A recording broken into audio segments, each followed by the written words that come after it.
ಪ್ರಾರ್ಥನೆ ಮಾಡಿಸಿ ನಮ್ಮೆಲ್ಲರಿಗೂ ರೀತಿಯ ಮನವನ್ನು ಅರ್ಥಾಲಿರ್ತಕ್ಕಂಥ ಮನಸ್ಸನ್ನು ಒಂದು ಚಿತ್ರದಲ್ಲಿ ನಿಲ್ಲಿಸುವುದು ಮಾಡೋದು ಅವರಿಗೂ ಕಲ್ಪಿಸ್ತಾರೆ. ಆಧಾರ ದೇವ ಧರ್ಮಗುಣ ನಮೋ ಬಸವ ಬಸವ ಸ್ವಾದ ಸಜ್ಜನ ಸಮಯಾಚರ ನಮೋ ಬಸವ ಬಸವ ಪ್ರಾಣಲಿಂಗ ಸಂಬಂಧಿತ ನಮೋ ಬಸವ ಬಸವ ಕಪಿಲ ಸಿದ್ಧಮಲ್ಲಿನಾಥ ನಮೋ ಬಸವ ಬಸವ ಗುರುದೇವರಾದಂಥ ವಿಶ್ವಗುರು ಮಹಾಮಾನವತಾವಾದಿ ಮಹಾದಾರ್ಶನಿಕರಾದಂಥ ಹಾಗೂ ಕರ್ನಾಟಕದ ಸಾಂಸ್ಕೃತಿಕ ನಾಯಕರಾದ ಈ ತಾನೇ ನಮ್ಮ ಕೇಂದ್ರ ಸರ್ಕಾರ ಘೋಷಣೆ ಮಾಡಿದೆ.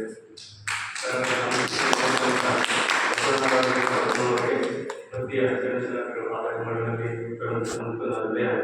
ಬಿಟ್ಟುಕೊಡ್ತಾ ಇಲ್ಲಿ ನೆನೆದಿರ್ತಕ್ಕಂಥ ಎಲ್ಲರಿಗೂ ಪಾದಕರಿಸಿ ಭಕ್ತಿಯ ಜನಶಾಸ್ತ್ರ ಇಲ್ಲಿ ಬಸವಣ್ಣವರನ್ನ ನಾವು ಹೇಳೋದೇನು ಬೇಕಾಗಿಲ್ಲ.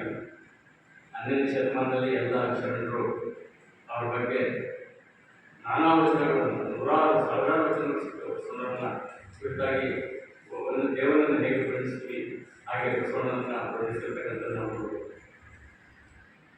ಹೀಗೆ ಒಂದು ಅರ್ಥನಾಗಲಿಕ್ಕೆ ಒಂದು ವಚನವನ್ನು ಮಾಡಿರ್ತೀನಿ. ಇಲ್ಲಿ ಮೊಟ್ಟ ಮೊದಲಿಗೆ ಇಷ್ಟಲಿಂಗವನ್ನು ಆವಿಷ್ಕಾರ ಮಾಡಿದಾಗ ಇಷ್ಟಲಿಂಗ ಖಂಡಿಸಿರ್ತಕ್ಕಂಥ ನಾಗವಂತರು ಅಲ್ಲಿನವರು ಹೆಣ್ಣು ಅಂತಕ್ಕಂಥ ಧಾರ್ಮಿಕ ವಿಚಾರದಿಂದ ತುಂಬ ದೂರ ಬಸವಣ್ಣವರ 8ನೇ ವಯಸ್ಸಲ್ಲಿ ತನ್ನ ಸಂಸಾರವನ್ನು ತಂದೆ ತಾಯಿಯನ್ನು ತೊರೆದು ಬಂದಿದ್ದ ಕಾರಣ ಹೀಗಾಗಿ ತನ್ನ ಅಕ್ಕನಿಗೆ ಒಂದು ಸಂಸ್ಕಾರ ಭಿಕ್ಷೆ ಕೊಡ್ತಾ ಇರೋದ್ರಿಂದ ಧಾರ್ಮಿಕ ಆಚರಣೆ ಅಂತಕ್ಕಂಥ ತುಂಬ ದೂರ ಉಳಿದಿತ್ತು. ಸಾಮಾನ್ಯರಿಗೆ ಮತ್ತು ಅಸಾಮಾನ್ಯರಿಗೆ ಮಾತ್ರನೇ ಅದು ಸಿಂಧುಬಿಡ್ತಾರೆ ಅಂತ ಅಕ್ಕನಾಗ ಬಸವಣ್ಣ ಬಸವ ಮಾಡಿದರಾಯಿತು ಹೂವಿಗೆ ಭಕ್ತಿಯ ಬೆಳಕು, ಬಸವ ಮಾಡಿದರಾಯಿತು ಗುರುಲಿಂಗ ಜಂಗಮ ಪೂಜೆ, ಬಸವ ಮಾಡಿದರಾಯಿತು ಲಿಂಗಾಂಗ ಸಾಮರಸ್ಯ ಸುದೇವು, ಬಸವ ಮಾಡಿದರಾಯಿತು ಭಕ್ತರಲ್ಲಿ ಸಮಭಾವ, ಎನ್ನ ಅಂಗಗಳೊಳಗಿಂಬಾದ ಬಸವ, ಎನ್ನ ಮನ ಭಾವಗಳೊಳಗಾದ ಬಸವ, ಎನ್ನ ಅಂತರಂಗ ತುಂಬಿನಿಂದಾದ ಬಸವ, ಹೊರಗೆ ಬಸವನ ಕೀರ್ತಿ, ಹೊರಗೆ ಬಸವನ ಮಣಿಹವೆಯ ಪ್ರಾಣದೊಂದಿಗೆ, ಬಸವಣ್ಣ ಪ್ರಿಯ ಜನ ಸಂಗನ ಸಾಕ್ಷಿಯಾಗಿ, ಬಸವ ಜಯಂತಿಯದ್ದು ಗುರುಶಂಕರ ಬಸವ ಜಯಂತಿ. ಇಲ್ಲಿ ಬರೀ ಮೊದಲನೇ ಸಲ ಹೇಳ್ತಾರೆ ಬಸವ ಮಾಡಿದ ಗುರುವಿಗೆ ಭಕ್ತಿಯ ಬೆಳಕು. ಅಲ್ಲಿನವರು ಭಕ್ತಿನ ತಕ್ಕಂಥದ್ದು ಸಾಮಾನ್ಯವಾಗಿ ಎಲ್ಲರಿಗೂ ಲಭಿಸ್ತಿರಲಿಲ್ಲ.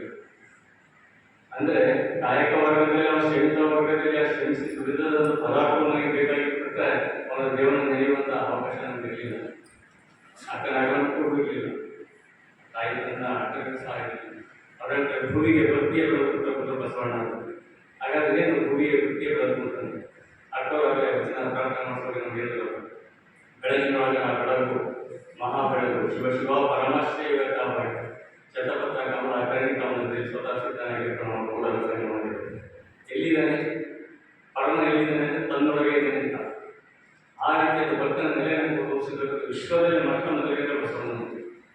ಏಕೆಂದರೆ ಎಲ್ಲೆಲ್ಲೋ ಹುಡುಕಾಡ್ತಕ್ಕಂಥದ್ದು ದೇವರ ನೆಲೆಯನ್ನು ತನ್ನೊಳಗೆ ತೋರಿಸಿ ಆ ಭಕ್ತರ ನೆಲೆ ಎಲ್ಲಿಲ್ಲಪ್ಪ ನಿನ್ನೊಳಗೆ ಇದೆ, ನಿನ್ನ ಅರಿವಿನ ಮೂಲಕ ನಿನ್ನ ಜಾಗೃತಿಯಾಗಿ ಆ ಅರಿವನ್ನು ನೋಡು, ನಿನ್ನೊಳಗೆ ಅರಿವೇ ಮನೀಯವಾಗಿ ಪರಮನ ಸ್ವರೂಪವಾಗಿ ನೀನು ಇದ್ದೀ ಅಂತಕ್ಕಂಥದ್ದನ್ನು ತೋರಿಸ್ಕೊಟ್ಟಿದ್ದು ಸಂದರ್ಭ.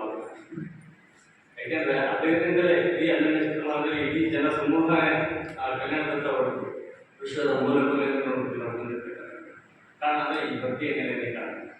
ಹಾಗೆ ಹೇಳ್ತಾರೆ ಬಸವ ಮಾಡಿದ ಗುರುಲಿಂಗ ಜಂಗಮ ಪೂಜೆ. ಏನು ಗುರುಲಿಂಗ ಜಂಗಮ ಅಂದರೆ ನಾವು ಲಿಂಗಾಯತದಲ್ಲಿ ಈ ಬಸವ ತತ್ವದಲ್ಲಿ 3 ತತ್ವಗಳ ಬಹಳ ಮುಖ್ಯವಾದ ಗುರುಲಿಂಗ ಜಂಗಮ ಈ ತತ್ವಗಳು ತಿಳ್ಕೊಂಡಿರ್ಬೇಕು. ಗುರುಲಿಂಗ ಜಂಗಮ ಅರಿವು ಆಚಾರ ಅನುಭವ. ಅರಿವು ತನ್ನ ಸ್ವಸ್ವರೂಪದ ಅರಿವನ್ನು ಗುರು ದೀಕ್ಷಾ ಕೊಡದ ಸಂದರ್ಭದಲ್ಲಿ ನನಗೆ ಸ್ವಸ್ವರೂಪದ ಅರಿವು ತಿಳಿಸಿಕೊಡ್ತಾರೆ. ನೀನು ಯಾವ ರೀತಿ ನೀನು ಬರಿಯಾಗಿ ತಿಳಿಸ್ತಕ್ಕಂಥದ್ದಲ್ಲ, ಬರೀ ಮಾಂಸಪಿಂಡವಾಗಿ ತಿಳಿಸ್ತಕ್ಕಂಥದ್ದಲ್ಲ. ನೀನು ಒಬ್ಬ ಅರಿವಿದೆ ಅಂದರೆ ನಿನ್ನೊಳಗೆ ಶಿವನ ಅಂಶಿಕ ಇದೆ, ಅಂಶಿಕ ನೀನು ಶಿವನ ಸ್ವರೂಪಿ ಇದ್ದೀ ಅಂತೇಳಿ ನಮಗೆ ಆ ಜ್ಞಾನವನ್ನು ಬೋಧನೆ ಮಾಡ್ತಾರೆ. ಅದೇ ಅರಿವು.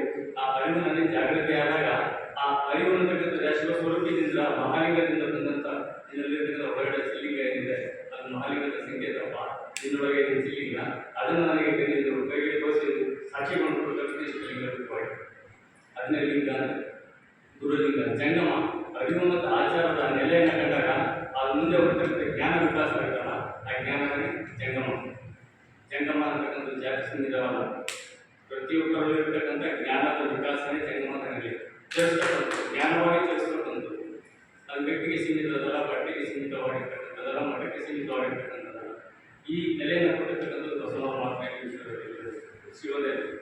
ಸರ್ವವನ್ನು ಒಳಗೊಂಡು, ಸರ್ವರನ್ನು ಒಳಗೊಂಡು, ಸರ್ವರನ್ನು ಸಹ ಆ ಜಂಗಮ ರೂಪಿಯಾಗಿ ಮಾಡಿರ್ತಕ್ಕಂಥದ್ದು ಕೀರ್ತಿ ಸುಂದರಗಳು. ಅದೇ ಗುರುಲಿಂಗ ಜಂಗಮ ಪೂಜೆ. ಪೂಜೆ ಅಂತಕ್ಕಂಥದ್ದು ಸಮರ್ಪಣೆ ಅಂತಾರೆ. ಆ ಅರಿವನ್ನು ಜಾಗೃತಿಯಾಗಿ ಅರಿವನ್ನು ಸಮರ್ಪಣೆ ಮಾಡೋದಿದೆಯಲ್ಲ, ಹಂಚೋದಿದೆಯಲ್ಲ, ನಡೆಯೋದಿದೆಯಲ್ಲ, ಚರ್ಸೋದಿದೆಯಲ್ಲ, ಅದು ಪೂಜೆ ಅಂತಕ್ಕಂಥದ್ದು. ನಾವು ಬಾಹ್ಯವಾಗಿ ಮಾಡತಕ್ಕಂಥ ಪೂಜೆ ವಿಶೇಷ ಒಂದು ದೃಷ್ಟಿಗೆ ಮತ್ತು ಮನಕ್ಕೆ ಒಂದು ಸಂತೋಷವಾಗಿ ಮಾಡತಕ್ಕಂಥದ್ದು ನನ್ನೊಳಗೆ ಜ್ಞಾನವಾಗಿ ತಿಳಿಸ್ದಾಗ ನಿರಂತರ ಪೂಜೆ ನನ್ನೊಳಗೆ ಇದ್ದಾಗ್ತದೆ.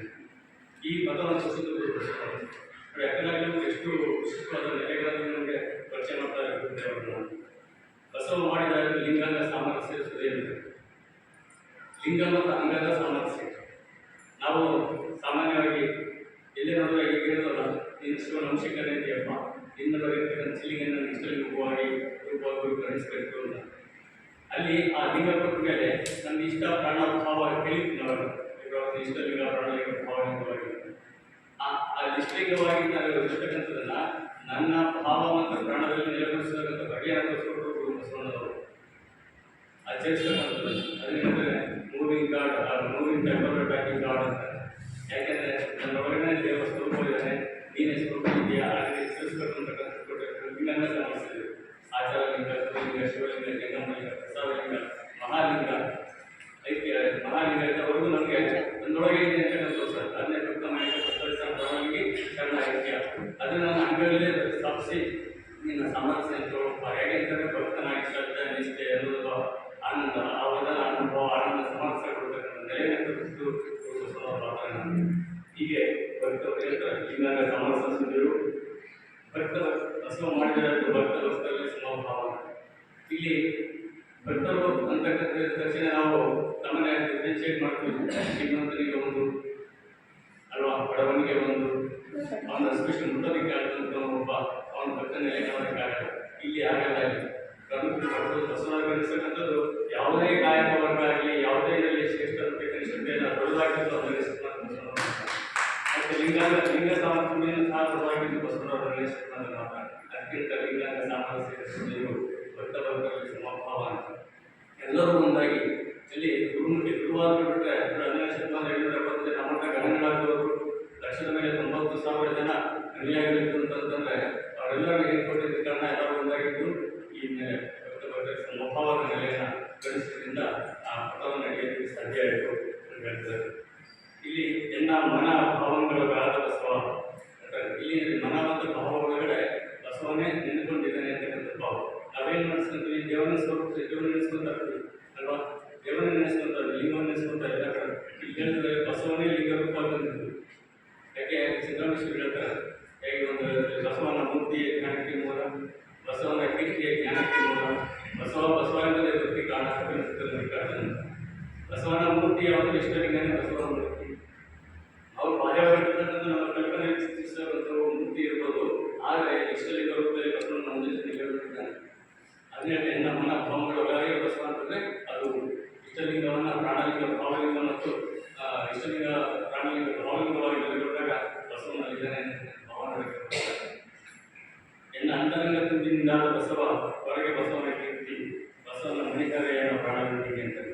ಹೊರಗೆ ಬಸವನ ಕೀರ್ತಿ 12ನೇ ಶತಮಾನದ ಕೀರ್ತಿ ಹೇಗಿರ್ತದೆ, ವಿಶ್ವದ ಆಫ್ಘಾನಿಸ್ತಾನದಿಂದ ಮುಲ್ಲಶೇಖರ ದೇವರು ಬರ್ತಾರೆ ಅಂದರೆ, ಕಾಶ್ಮೀರದಿಂದ ಮಹಾದೇವ ಗೋಪಾಲ್ ಅವರು ಬರ್ತಾರೆ ಅಂತಂದರೆ ಎಲ್ಲಿಗೆ ಎಷ್ಟು ಅಭಿವೃದ್ಧಿ ಅಂತಕ್ಕಂಥದ್ದನ್ನು ನಾವು ಊಹಿಸಲು ಸಾಧ್ಯ. ಇವಾಗ ವಿಮಾನದಲ್ಲಿ ಅಮೆರಿಕ ಬೇಕಾದ್ರೆ ಒಂದು 5 ಗಂಟೆ ಒಳಗೆ ಸಣ್ಣದನ್ನು ಅಮೆರಿಕ ಹೋಗ್ತೀವಿ.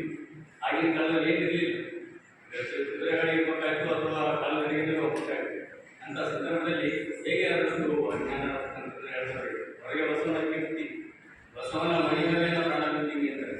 ಮಣಿ ಅಂತಕ್ಕಂಥದ್ದು ಕಾಯಕ ಮಾಡತಕ್ಕಂಥ ಕ್ರಿಯೆ ಎಲ್ಲವೂ ಸಹ ಬಸವನೇ ಆಗಿದ್ದಾನೆ ಅಂತಕ್ಕಂಥ ಭಾವವನ್ನು ಇಲ್ಲಿ ವ್ಯಕ್ತಪಡಿಸ್ತಾರೆ.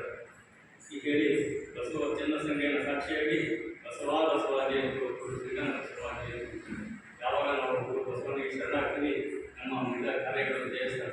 ಸಾಧ್ಯ ಅಂತ ನನ್ನ ಭೇಟಿ ಮಾಡಿದ ಅರಿವಿ ನೀತಿಯ ನನ್ನೆಲ್ಲ ಆಶೀರ್ವಾದ ಕಲಿಸಿ